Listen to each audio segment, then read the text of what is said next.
Ya Allah, lancarkan, mudahkan, kan gitu. Ya. Padahal leluhur kita dulu nggak begitu doanya. Kalau kita lihat doa-doa para leluhur kita, ya, mereka doanya apa? Luar biasa. Ya Allah, kuatkan pundak hamba. Kan gitu. Kalau kita kan ya Allah, lancarkan, mudahkan. Leluhur kita dulu nggak gitu. Ya Allah, berikanlah kekuatan, kesabaran. Bukan minta dimudahkan, dilancarkan. Ya kalau settingnya mudah ya sudah, memang di frekuensi itu tidak ada tantangan. Nah oleh karena itu ya keadaan kita bergantung pada apa yang kita pikirkan, yang kita rasakan. Saya ingin kasih sedikit teori ya. Sebetulnya pikiran dan perkataan itu ibarat kendaraan. Sedangkan perasaan itu ibarat bahan bakarnya. Jadi kalau kita memikirkan, mengatakan sesuatu, itu tidak akan jadi apa-apa sepanjang belum merasakannya. Kalau sudah memikirkan, mengatakan, sekaligus merasakan, bahan bakarnya sudah masuk, jalan tuh, dan pasti akan jadi kenyataan. Sama seperti kita nyata hari ini bertemu, karena kita merasakan. Kita seakan-akan sudah ada di sini, betul nggak? Sudah bertemu dengan teman-teman yang dibayangkan akan bertemu, dan kenyataan bertemu. Sebanyak ini teman kita yang bisa kita temui.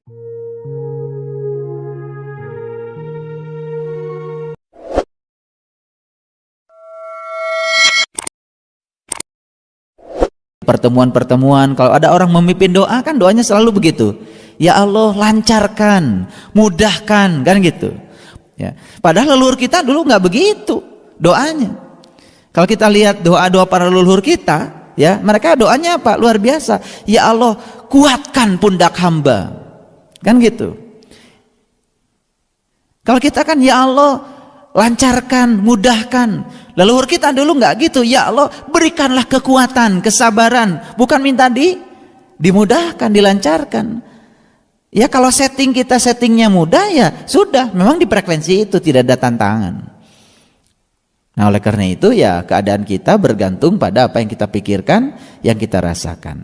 Saya ingin kasih sedikit teori ya. Sebetulnya pikiran dan perkataan itu ibarat kendaraan. Sedangkan perasaan itu ibarat bahan bakarnya.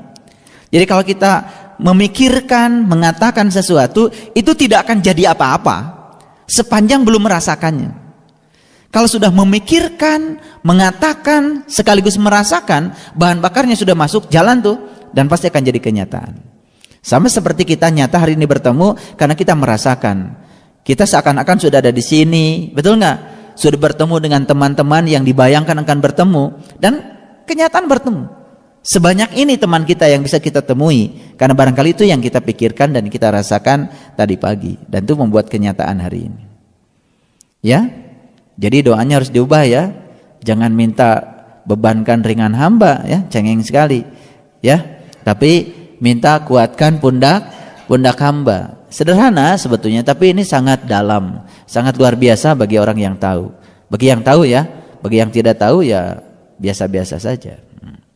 Nah sekarang coba lihat Quran surat Luqman ya, dari ayat 20 ke atas. Baik, saya mau kasih ilustrasi sedikit. Seorang bijak mengatakan begini, jika yang kau miliki hanyalah palu, segalanya lalu akan tampak seperti paku. Ini orang bijak nih ya. Jika yang kau miliki cuman palu, segalanya ya lalu akan tampak menjadi paku ya. Karena sahabatnya palu kan pasti paku kan. Nah kalau kita punya pengetahuan tentang kehidupan itu saja ya, kita pasti akan dihadapkan pada masalah yang itu saja, tidak akan berubah. Betul nggak? Jika pikiran kita tentang hidup aja itu saja, kita juga tidak akan beranjak dari situasi itu. Ya hidupnya itu saja. Betul nggak? Jadi kalau yang kau miliki cuman palu, segala sesuatu di sekitarmu akan nampak semuanya menjadi paku. Karena dia tidak bisa berhadapan dengan yang lain. Ya palu ya temannya paku. Betul nggak? Itu yang disebut dengan frekuensi, itu yang disebut dengan vibrasi, ya. Itu yang disebut dengan kesetaraan, itu yang disebut dengan hukum tarik menarik, ya. Kita hanya akan menarik ya situasi yang di luar sesuai dengan yang dipikirkan dan dirasakan oleh kita. Nah, oleh karena itu maka memperluas wawasan kan menjadi penting untuk mengubah kehidupan. Jadi saya ingin sampaikan bahwa sesungguhnya nasib itu bukan kebetulan, tapi nasib itu adalah pilihan. Jadi kenapa aku nasibnya seperti ini? Yaitu pilihanmu, ya kan? Jadi nasib itu bukan kebetulan ya, tapi nasib itu pilihan. Bagaimana cara mengubah nasib yang paling dahsyat? Mengubah nasib yang paling dahsyat adalah mengubah perasaan. Sekali lagi, mengubah nasib yang paling dahsyat adalah mengubah perasaan, ya. Karena perasaan itu adalah sumber kekuatannya. Jadi kalau perasaannya sudah baik-baik, ya, perasaannya sudah ringan, sudah lega, ya semua yang akan didapat juga yang baik, yang ringan, yang lega. Itu karena perasaannya sudah baik. Gitu. Jadi kalau saya bilang kalau bangun tadi pagi kita sudah kemurungsung, sudah nggak enak gitu, perasaannya nggak enak, kata-katanya nggak enak, pasti seharian ini yang didapat juga yang nggak enak. Karena kita sedang menarik semua yang tidak enak ke dalam diri kita. Makanya bangun pagi itu, ya, orang bijak mengatakan kendalikan perasaanmu. Jangan main-main dengan perasaanmu, karena apa yang kau rasakan itu yang akan kau raih di hari ini. Jadi jangan main-main dengan perasaan. Makanya kalau kita berada di situasi yang genting, ya, jangan berfokus pada perasaan. Ketika perasaannya negatif semakin memburukkan situasi. Makanya di situasi yang genting yang harus kita fokuskan adalah pikiran. Jadi berfokus pada pikiran biasanya lebih terkendali ketimbang berfokus pada perasaan-perasaan yang tidak enak. Ada kecenderungan kan manusia yang meluap-luapkan perasaan yang tidak enaknya, lalu mengatakan yang tidak dia suka. Nah, ketika mengatakan yang tidak dia suka, yang tidak disuka itu akan kembali berulang-ulang hadir dalam kehidupan kita. Makanya kan kuncinya cuma satu, berhenti memikirkan, merasakan dan mengatakan yang kita tidak suka. Pikirkan, rasakan dan katakan yang kita suka-suka saja. Makanya yang kita dapat pasti yang kita suka. Insyaallah. Jadi kalau hari ini kita mendapat yang kita tidak suka karena kita sudah memikirkannya, merasakannya, bahkan berulang-ulang mengatakannya. Kita pernah membicarakan orang lain yang kita tidak suka. Ya, maka sebetulnya kita sedang menarik orang yang sejenis untuk hadir dalam kehidupan kita. Lalu kita tidak akan pernah berhenti dan terus-menerus akan berulang, ya, mendapatkan orang yang sama, ya, dan situasi yang sama. Lalu kita akan membicarakan yang tidak kita suka dengan cara yang sama. Sebenarnya itu sedang menarik semuanya. Oleh karena itu harus dihentikan semuanya. Baik, kita lihat ayat yang ke-20. Bismillahirrahmanirrahim. Saya bacakan terjemahnya saja. Tidakkah kamu perhatikan sesungguhnya Allah telah menundukkan untukmu apa yang di langit dan apa yang di bumi. Perhatikan ya, perhatikan. Jadi sebetulnya segala kebutuhan langit, segala kebutuhan bumi, segala kebutuhan lahir, segala kebutuhan batin manusia itu sebetulnya sudah dijinakan, sudah disediakan, sudah ditundukkan oleh Allah. Jadi kalau hari ini, saat ini, ya, kita belum bisa memenuhi kebutuhan langit, kebutuhan bumi, kebutuhan batin, kebutuhan lahir, pasti ya ada sesuatu yang salah. Kesalahan yang besar yang harus kita perhatikan adalah akses pada yang disediakan di langit dengan akses pada yang disediakan di bumi. Itu yang terhambat. Oke? Di CD episode yang sebelumnya saya pernah menjelaskan, itu berdasarkan Quran. Segala kebutuhan tentang dirimu sudah aku sediakan di dalam dirimu sendiri. Jadi harusnya nih, setiap manusia hari ini, saat ini berada dalam situasi yang berkelimpahan. Baik kebutuhan lahirnya maupun kebutuhan batinnya. Berada dalam kehidupan yang menakjubkan. Baik kehidupan lahirnya maupun kehidupan batinnya. Karena semua sudah disediakan.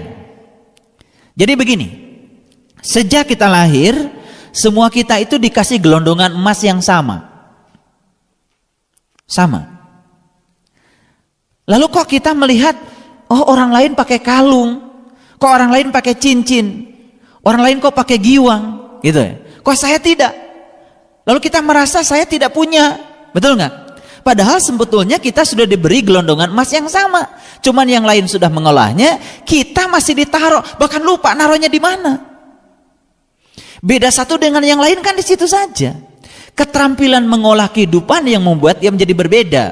Keterampilan mengolah pikiran, keterampilan mengolah perasaan, keterampilan mengolah kata-kata yang keluar dari pikiran dan perasaannya. Itu yang beda.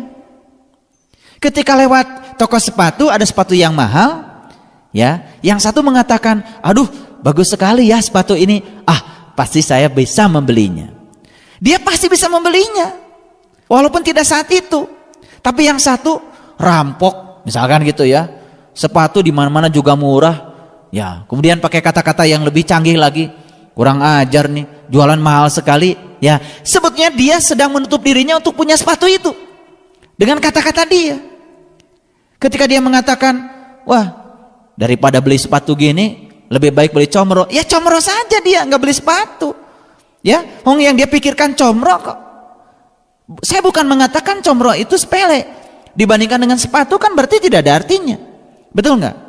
Jadi ada yang mahal pengen, ya sudah, begitu pengen rasakan saja yang mahal, sudah kita terima, sudah kita pakai, sudah menjadi milik kita, pasti jadi kenyataan. Begitu kita ada depend, ya, wah baju mahal itu mah pasti bukan untuk kita, pasti dia tidak akan pernah pakai baju itu, ya sudah, bajunya batik lagi, nggak akan ada yang lain, kan dia sudah depend, ya, dia sudah melarang dirinya untuk memiliki akses ke sana. Sesuatu yang terbatas di depan mata itu menjadi hilang saat itu, dibatasi oleh dia sendiri.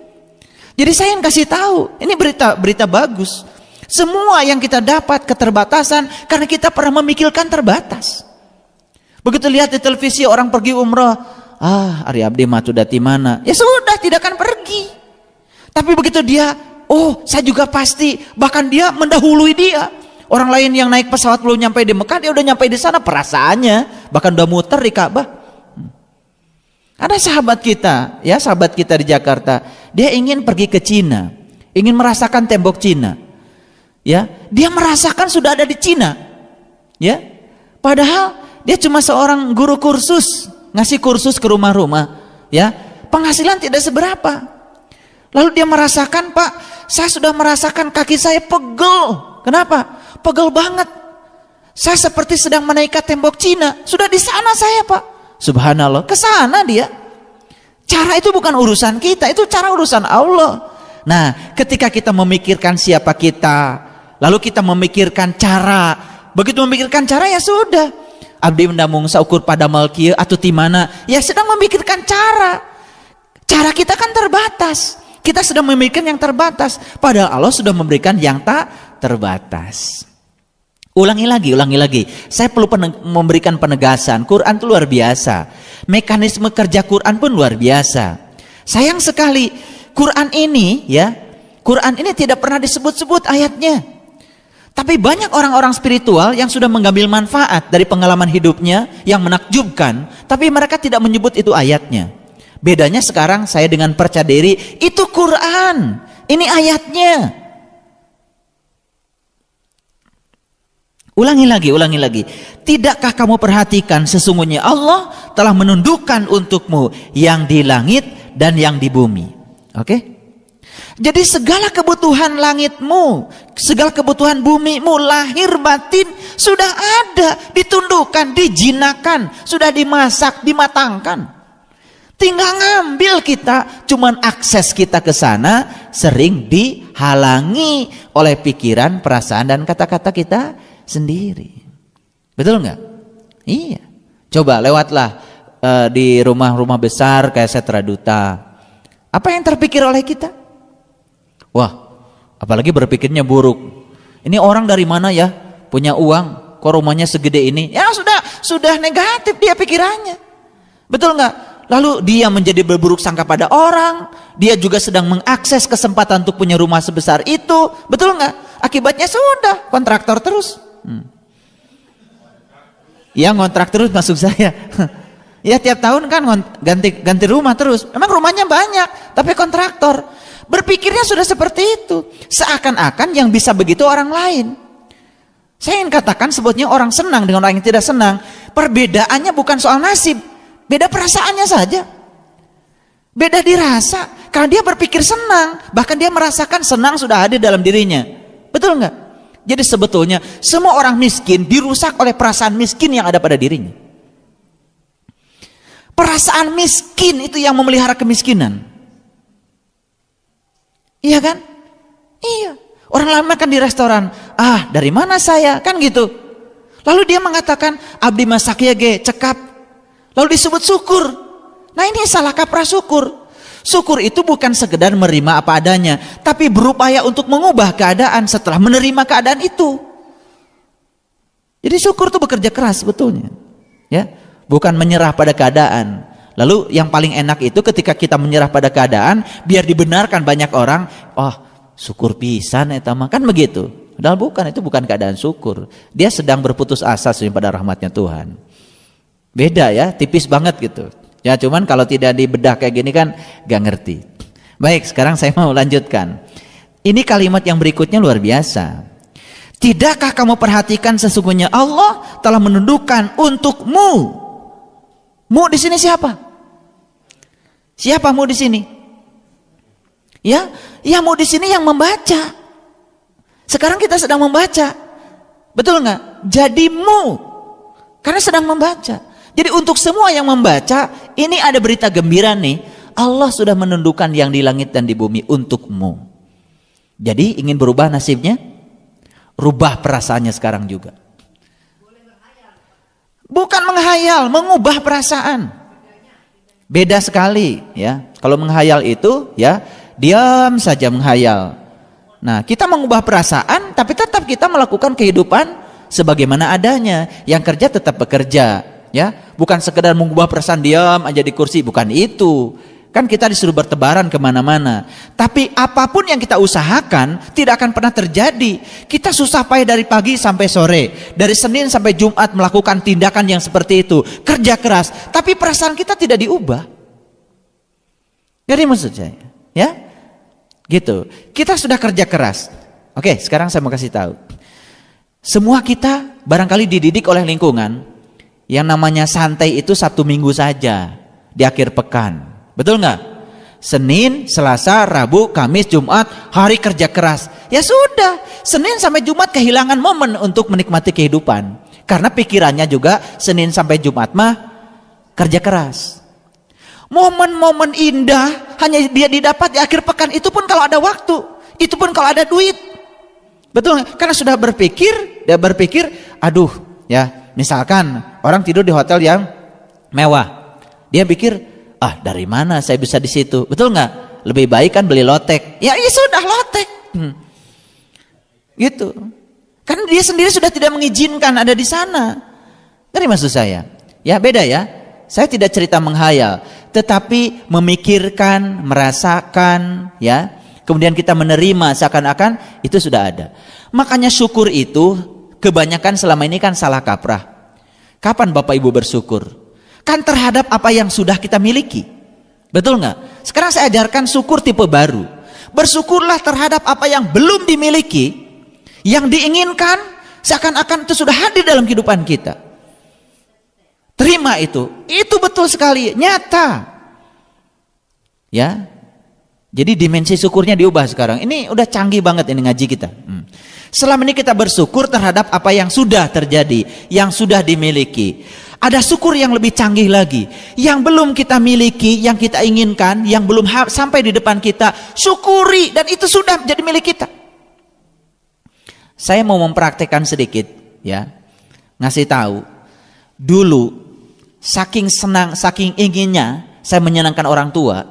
Begitu saya lulus S1, saya bilang sama orang tua, saya sudah jadi dosen. Padahal saya belum apa-apa, ngelamar pun belum, kan jadi dosen. Karena saya sudah merasakan dosen itu sudah jadi pekerjaan saya. Saya membicarakan pada orang tua, saya sudah jadi dosen, bukan menghayal, karena saya sekolah. Yang tidak sekolah kemudian menghayal jadi dosen, mau jadi dosen.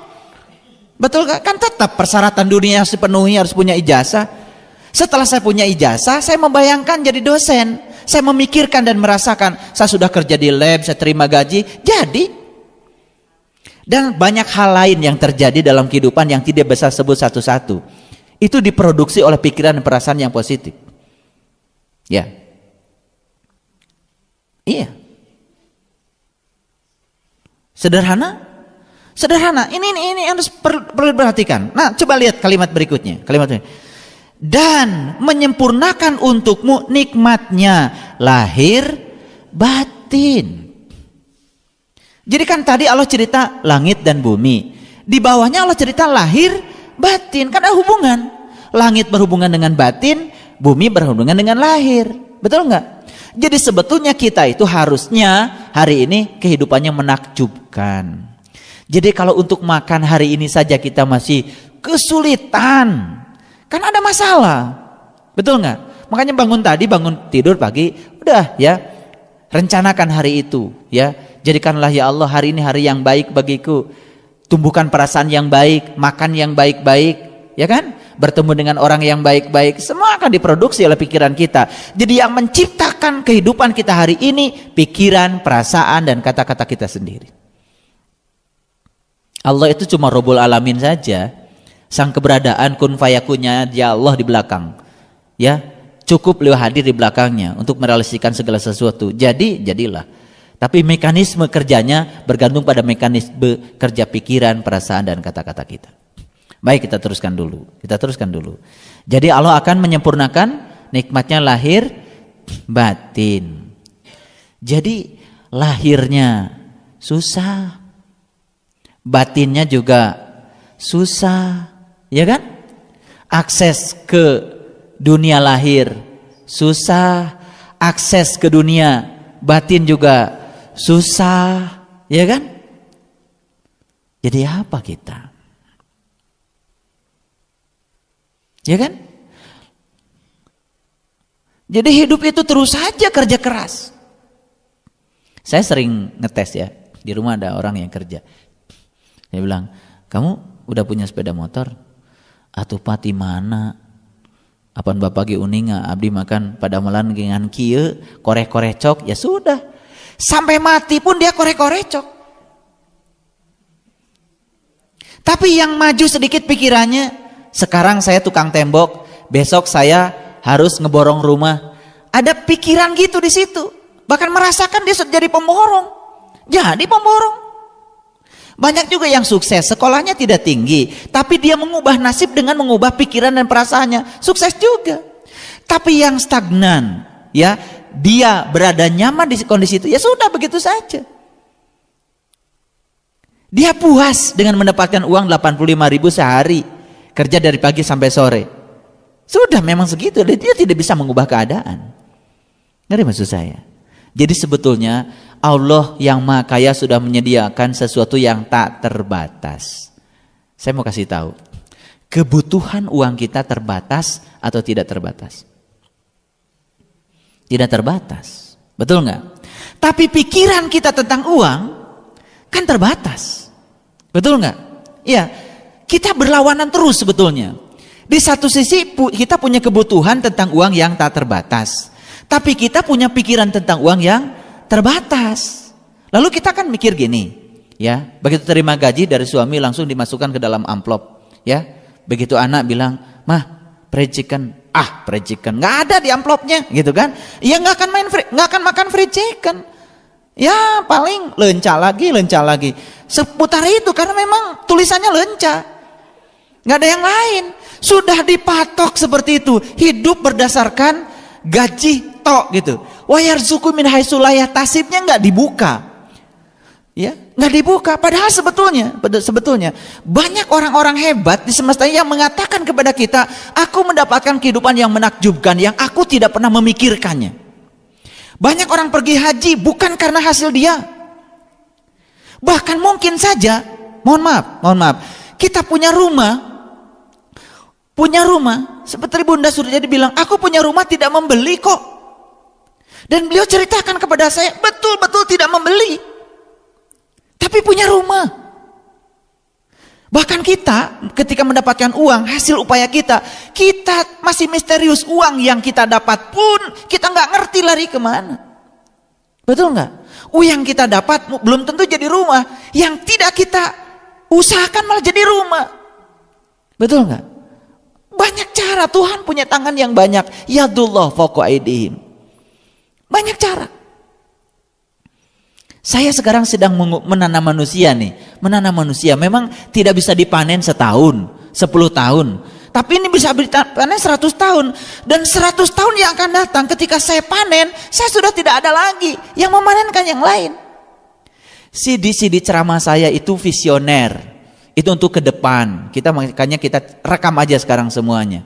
Belum tentu semua orang mau mendengarkannya. Tapi suatu saat mungkin saja ada yang mencarinya. Karena saya memikirkan dan merasakan suatu saat CD saya didengarkan banyak orang di kendaraan, di rumah. Dan sekarang sudah mulai. Karena saya memikirkannya. Karena saya merasakannya. Karena saya sedang menanam manusia 100 tahun yang akan datang. Biarlah saya dijegal oleh orang, CD-nya macam-macam. Biarlah. Kita jalan saja terus. Ya. Setiap kita berbuat baik pasti akan ada ujian atas kebaikan kita. Tapi terus saja berbuat baik, jangan berhenti. Itu saja kuncinya.